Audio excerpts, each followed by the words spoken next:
नगरी में, इस धर्म नगरी में, ये ऐतिहासिक नगरी में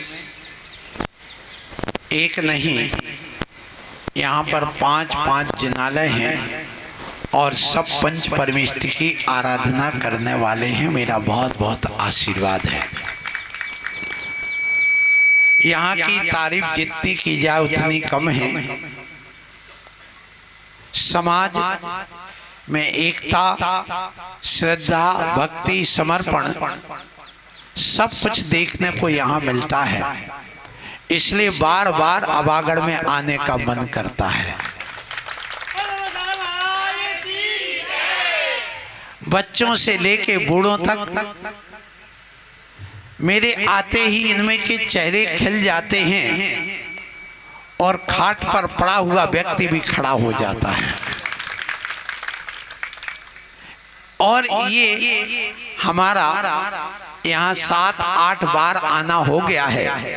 पंच कल्याणक भी हो गया और चातुर्मास भी हो गया, ग्रीष्मकालीन वाचना शिविर भी हो गया, शीतकालीन भी हो गया है। अब अंतिम शिखर पर कलशारोहण है, वो आज हो रहा है।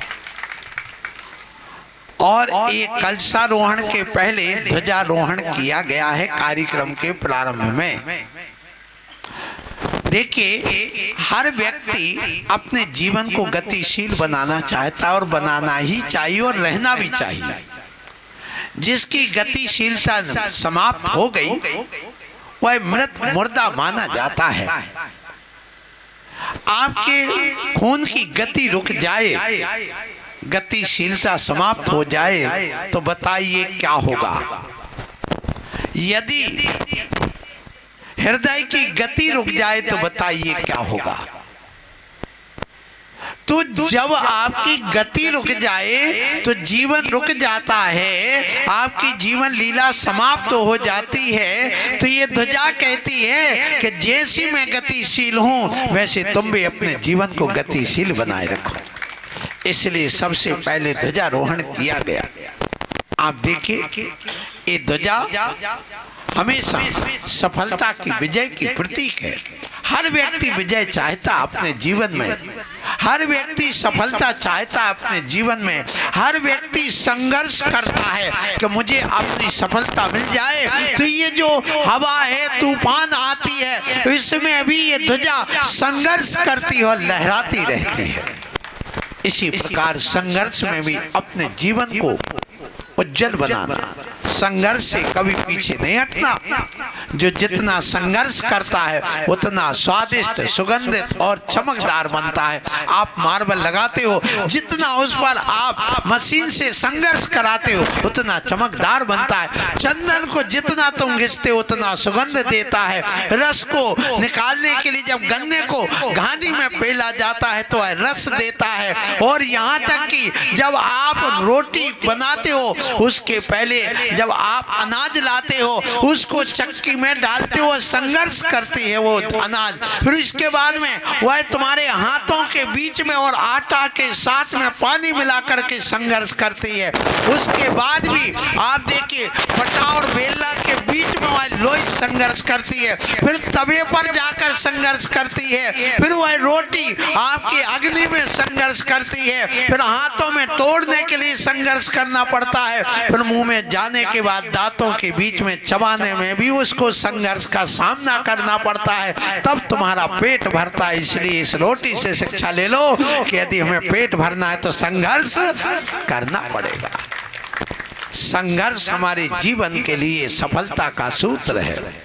सो आप लोग अपने जीवन में इस ध्वजा से संघर्ष करना सीखिए। और मैं कहना चाहता हूँ, ये ध्वजा हमारे शांति क्रांति की प्रतीक है। ये ध्वजा हमारे उल्लास की प्रतीक है। हमेशा उल्लासित बनी रहती है। अपने जीवन को उल्लासमय बनाइए। कितना भी कष्ट हो, कितनी भी आपत्ति विपत्ति हो, तो भी अपने उल्लास को कम नहीं करना चाहिए, उमंग को कम नहीं करना चाहिए। और जिसके अंदर में यह सफल सफलता होती है, विजय होती है, संघर्ष होता है, क्रांति होती, उल्लास होता है, उसकी कीर्ति अपने आप फैलती है और हर व्यक्ति कीर्ति चाहता है। तो ध्वजा पताका हमारी कीर्ति का प्रतीक है है। आप देखिए, ये आप देखो, ये हमारे ये समर्पित रहती है हमेशा यह ध्वजा। तो यह ध्वजा हमारे समर्पण का प्रतीक है। हमारी माताओं बहनों, बताइए, आप जब कुंवारी थी और कुंवारी होने के बाद जब शादी हुई, तुमने अपना पूरा जीवन समर्पण कर दिया किसी एक पुरुष के सामने और उसको अपना जीवन साथी बना करके और आप रहते हैं, तो आपको सुख और शांति समृद्धि मिल रही है। इसलिए ध्यान रखना, जहाँ समर्पण है वहाँ सुख शांति समृद्धि है, विकास है। तो ये ध्वजा हमारे लिए उसी बात का प्रतीक है। इसलिए मैं आप लोगों से कहना चाहता हूँ कि ये चेतन शक्ति जगा लेना, अपने अंदर से समर्पण लगा लेना, क्योंकि ये चेतन शक्ति का भी प्रतीक है। क्योंकि जहाँ गतिशीलता है वहाँ चेतनता है, और जहाँ पर गतिशीलता नहीं वहाँ चेतनता समाप्त है। इसलिए आप लोग आज इस ध्वजारोहण में इतना जरूर सीख लेना। और अंतिम बात करूंगा कि देखिए, संकल्प शक्ति की प्रतीक है ये ध्वजा। ये ध्वजारोहण किया जाता है, ध्वजा फहराते नहीं है, ध्वजारोहण किया जाता। ध्वजारोहण में और ध्वजा फहराने में क्या अंतर है, शायद यहाँ पर बैठी सभा नहीं जानती होगी। आपने यदि संत की अदालत सुना हो कि ध्वजारोहण और ध्वजा फहराने में क्या अंतर है, आपको तो देशवासी होकर नहीं जानते। हमारे यहाँ पर ध्यान रखना, 15 अगस्त को ध्वजारोहण किया जाता है, और आपको मालूम हो 26 जनवरी को ध्वजा फहराई जाती है, ध्वजारोहण नहीं किया जाता। अब फहराने में और ध्वजारोहण करने में क्या अंतर है, सुनिए। ध्वजा को नीचे रख करके फूल बांध करके रस्सी से ऊपर चढ़ाना, ये ध्वजारोहण कहलाता है, और उसके बाद में रस्सी खोल करके फहराना कहलाता है। ये दोनों में अंतर है। तो हमारे यहाँ देश को जब लड़ाई युद्ध करते तो अपनी ध्वजा ले जाकर के उस पर आरोहण करते हैं, तो जिसको कहते ध्वजारोहण। तो 15 अगस्त पर हम ध्वजारोहण करते हैं, और 26 जनवरी पर जब हमारे यहाँ पर जो संविधान लागू किया गया उस समय हम ध्वजा फहराते हैं। ध्वजारोहण हमारे प्रधानमंत्री करते हैं, और ध्वजा फहराने का काम राष्ट्रपति करता है। ये आप समझिए, उस एपिसोड को जरूर देख लेना आप लोग। मैं कहूँगा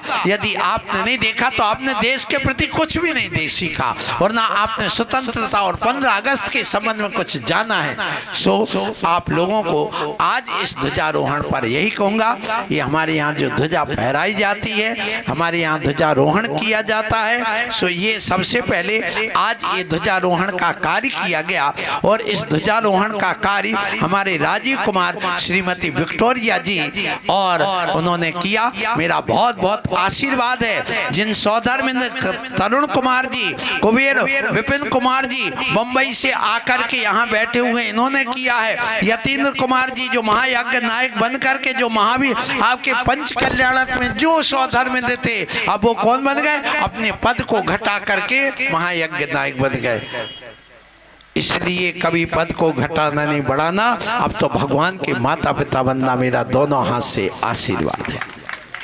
हमारे चैतन्य जी, अश्विनी जी, राहुल जी, अंकुर जी, संजय जी, ये जो पात्र बने हैं, इन सब के लिए मेरा बहुत बहुत आशीर्वाद है। इसको पंच कल्याण से कम मत समझना, क्योंकि पंच कल्याण का अंतिम कार्य है कलशारोहण, और इस कलशारोहण को जिसने कर दिया उसका मोक्ष मार्ग में आरोहण हो जाता है, और एक दिन जाकर मोक्ष में जाकर के विराजमान हो जाता है। उसके लिए आप आज यहाँ पर कलशारोहण कर रहे हैं। इसलिए मैं कहूँगा कि ये जो यहाँ समिति बनाई गई है, ये कलशारोहण प्रतिष्ठा महोत्सव समिति, उसमें हमारे अश्विनी महाराज कहाँ हैं, उनको हम अश्विनी महाराज बोलते हैं, इसलिए कि उनकी क्रिया ऐसी है। फिर मैं कहूँगा कि विशाल भैया, परिमल भैया, प्रशांत भैया, राहुल, आईसी, नवनीत और रासू तुम्हारा बेटा, हाँ, महायज्ञ नायक का। सो मैं इन सब से कहूँगा,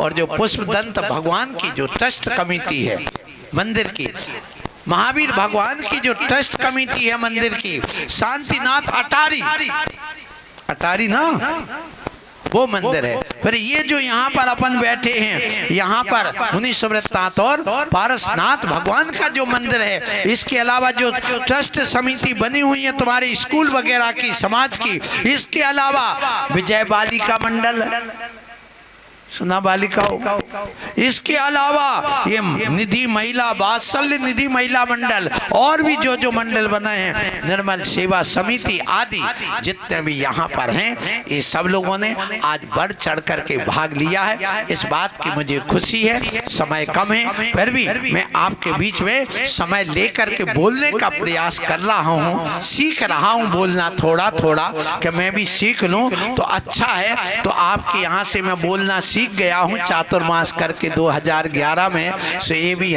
बहुत अच्छी बात है। 2010 में और आप लोगों ने यहाँ पर देखा जो ध्वजा फहराई जाती है अपने यहाँ पर जिस दिशा में रोहण करने के बाद में, उससे भी पता चलता है कि ये कैसी है, क्या है। इस संबंध में हम आपको बताएंगे।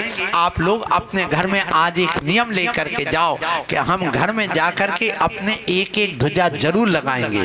क्यों लगाएंगे? सब व्यक्ति को ध्वजा लगाना चाहिए। यदि अपने मकान के ऊपर जो मगरा बोलते बीच का सबसे ऊंचा जो भाग होते, यूं कह ले कि आपके जो ऊपर छत है और छत पे जाने के लिए सीढ़ी है, वो सीढ़ी के ऊपर आपने जो बंदर वगैरह ना घुसे, वो जो बना रखा है एक छोटा सा कमरा जैसा, उसके ऊपर एक हाथ ऊंची ध्वजा हो, एक हाथ का डंडा, उसके ऊपर ध्वजा, माने 3 हाथ का डंडा हो या 2 हाथ, एक हाथ की ध्वजा है तो 2 हाथ का डंडा लगा करके एक हाथ उसमें घुस जाएगा ध्वजा के रूप में, एक हाथ ऊपर निकला रहेगा। ऐसी यदि ध्वजा लगाओगे तो तुम्हारे घर में निरोगता आएगी। यदि 2 हाथ ऊंचा रहेगा, अर्थात कुल 3 हाथ का डंडा लगाया, तो आपके यहाँ पर निरोगता, कुल पुत्र और संपत्ति की वृद्धि होगी।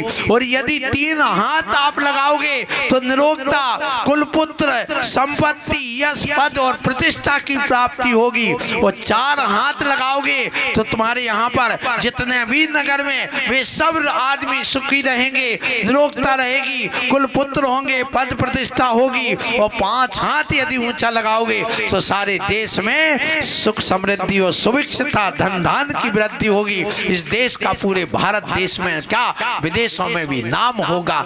इसलिए हमारे यहाँ के जितने भी नेता वो भी सुखी रहेंगे।